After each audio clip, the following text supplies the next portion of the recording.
Hey guys, good morning, welcome back to my another video. তো সকাল সকাল তোমাদের সামনে চলে আসলাম একটা ব্লগ নিয়ে। আর হচ্ছে পুজো কিন্তু প্রায় কমপ্লিট হয়ে গেছে। প্রায় কেন বললাম বুঝতে পেরেছো? এই যে ভোলে বাবাকে আমি নিচে নামিয়ে ফেলেছি। আর এইটা হচ্ছে গিয়ে পুজোটা যে করছি সেই জন্য ভাবলাম, যেহেতু শ্রাবণ মাস, এখন সব দিনই বাবাকে কিন্তু ভালোভাবে পুজো করা যায়। মানে একটু দুধ গঙ্গা জল দিয়ে সুন্দরভাবে স্নান করিয়ে তার অভিষেক করিয়ে তাকে কিন্তু পুজোটা করা যায়। তো সেই কারণে আমি একটু পুজো করছিলাম, তো ভাবলাম চলো তোমাদের সঙ্গে একটু শেয়ার করে দিই। তো যাই হোক, যেহেতু আজকে সোমবার আর আজকের ভিডিওটা তোমরা মানে এই ভিডিওটা আজকে আমি সকালবেলায় নিয়েছি, সেই জন্য আজকে অ্যাড করে দিলাম। তো ভাবলাম চলো তোমাদের সঙ্গে একটু শেয়ার করে দিই, তাহলে কিন্তু তোমাদের ভালো লাগবে। আর আজকে মন্দিরে যাওয়া হবে না, তার কারণ হচ্ছে গিয়ে বাইরে প্রচন্ড মানে বৃষ্টি, তো একদম শেষ নেই। তো সেই কারণে আজকে মেয়ের আবার রিহার্সাল আছে, সেই কারণে ভাবলাম দুবার দুবার যাওয়া আসা, আমাদের রাস্তাটা না অনেক দূর, জানো তো, প্রায় 4 কিলোমিটার আমাকে যেতে হয়।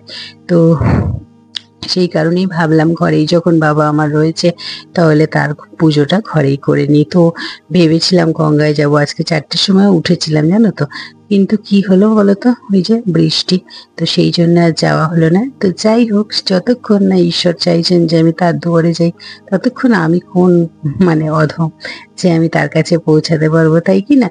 তো যাই হোক, ঘরে যেহেতু আমার ভোলে বাবা রয়েছে, তো সেই কারণে চলো পুজোটা ঘরে করছি। কিভাবে করছি সেটাই তোমাদের সঙ্গে শেয়ার করলাম। তো ভালো লাগলে অবশ্যই একটা লাইক শেয়ার কমেন্টস করে দিও। আর অবশ্যই কিন্তু চ্যানেলে নতুন হলে চ্যানেলটা ভিজিট করছো যদি, অবশ্যই চ্যানেলটা সাবস্ক্রাইব করিয়ে পাশে থাকা বেল আইকনটা দাবিয়ে দিতে ভুলো না, তাহলে সবার প্রথম তোমাদের কাছে সমস্ত রকম নোটিফিকেশন পৌঁছে যাবে।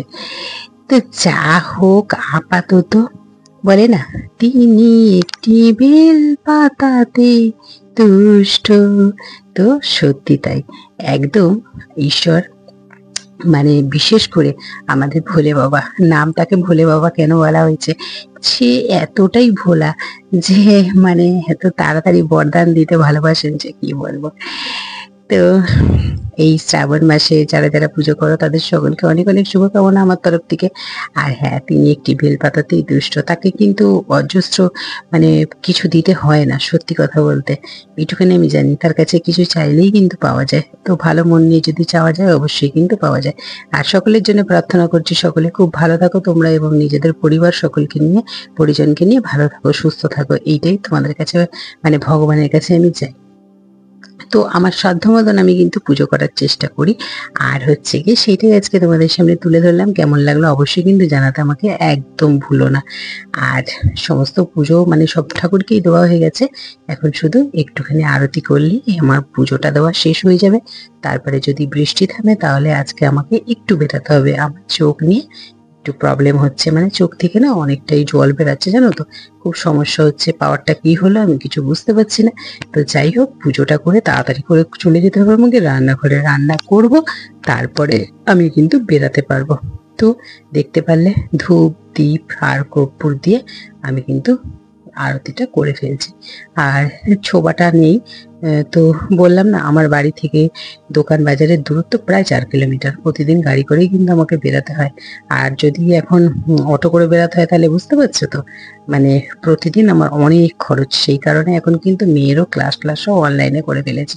কেন, খুব সমস্যা হচ্ছে জানো তো, মানে কি বলতো, একেরে বৃষ্টি, তারপর রাস্তা এত জঘন্য অবস্থা, যে ওই জন্যে সবকিছু মেয়ের ক্লাসগুলো অনলাইনে করা হয়েছে। তো যাই হোক, ভগবানের সামনে একটা মনস্কামনা জানিয়ে আজকে কিন্তু পুজোটা এই পর্যন্তই হলো। তো অবশ্যই তোমরা কিন্তু কমেন্টস করে জানিও, একদম সকলের জন্য প্রার্থনা করে নিলাম। চলে এসেছি একদম কিচেনে। আর এগুলো দেখতে পাচ্ছ বেলে মাছ, মাছের সম্ভার আমাদের ঘরে কিন্তু একদম প্রচুর থাকে। ভাত হয়ে গেছে। আচ্ছা, আজকে তোমরা ভেবো না যে সোমবারের ভিডিও এটা, মানে সোমবারের পুজোটা খালি জাস্ট দিয়েছি, আর কিন্তু বাদ বাকি কিন্তু অন্য দিনের মানে কালকের ভিডিও। তো যাই হোক, তোমাদের দাদা ভাই ছিল বাড়িতে, আর দেখতেই পাচ্ছিলে যে প্লাইটা যে আনা হয়েছে সেটা দিয়ে খাট কিন্তু বানানো হয়ে গেছে। তো যেহেতু বক্স খাট বানিয়েছে, প্রচুর পরিমাণে মাল এখানে ঢুকে গেছে, মানে সমস্ত জিনিসপত্র যেগুলো ছিল, ব্ল্যাঙ্কেট, মেয়ের হারমোনিয়াম, তবলাটা ঢোকানো হয়নি, তারপরে হচ্ছে ও এখন হারমোনিয়ামে রেওয়াজ করে না, তো সেই কারণে হচ্ছে গিয়ে সবকিছুই ঢুকিয়ে দেওয়া হয়েছে। প্রায় 4টে ব্ল্যাঙ্কেট, আর এদিকে তোমাদের দাদাভাই বলছে যে দেখো মোটামুটি আমি তো একটুখানি গুছিয়ে নিয়েছি, আর এবার দেখো এটাকে সুন্দর একটু ডেকোরেশন করে মেয়েকে আমি সারপ্রাইজ দেবো। কেন হচ্ছে এটাকে কত সুন্দর সাজিয়েছি, চলো একটু দেখে নাও তোমরা কেমন লাগছে, অবশ্যই কিন্তু জানিও। এইটাই আমি কিন্তু করতে চেয়েছিলাম, তো জাস্ট ওয়াও লাগছে আমার কাছে। তোমাদের কাছে কেমন লাগছে অবশ্যই কিন্তু জানিও আমাকে। আর মোটামুটি ভাবে মেয়ে তো দেখে একদম পুরো অবাক হয়ে গেছে, বলছে আমি ভাবছিলাম মামুনি তুমি একটা কিছু করছো আমার জন্য। তো চলো দেখবে, সারপ্রাইজ দিতে খুব ভালো লাগে, সারপ্রাইজ পেতেও আমার খুব ভালো লাগে। কেউ যদি আমাকে এসে বলে না এই নাও এটা তোমার জন্য এনেছি, তখন না ভীষণ ভালো লাগে, কিন্তু দুর্ভাগ্যবশত সারপ্রাইজ পাই না। তো ওই দিকের কাজ করতে করতে আবার চলে এসেছি কিচেনে। তো কিচেনে এসে দেখতে পাচ্ছি টমেটো লঙ্কা কাটা আলুটা ভেজে নিয়েছি, আর এদিকে আমি বেগুনটা ভেজে নিয়েছি। তো বেলে মাছ তো শুধুই ঝাল করে নিয়েছি, আর এদিকে করছি ভোলা ভেটকি, মশলা দিয়ে দিয়েছি আদা রসুন একদম। আর এদিকে ভোলা ভেটকিটা বেশ বড় বড় সাইজের ছিল, সেটাকে নিয়ে এসেছি। এবার মশলা দিয়ে বেশ ভালো করে কিন্তু করবো। আর এই মশলাটা দিয়ে একটুখানি আমি এই যে দেখতে পাচ্ছি এটা কি করেছি বলতো, এটা করেছি হচ্ছে গিয়ে মাশরুমটা অনেক দিন ধরে ছিল, আর এদিকে মাছটাও আমার কমপ্লিট হয়ে গেছে। তো খাওয়া দাওয়া দুপুরে সারবো পরে, আগে আমাকে বেরাতে হবে।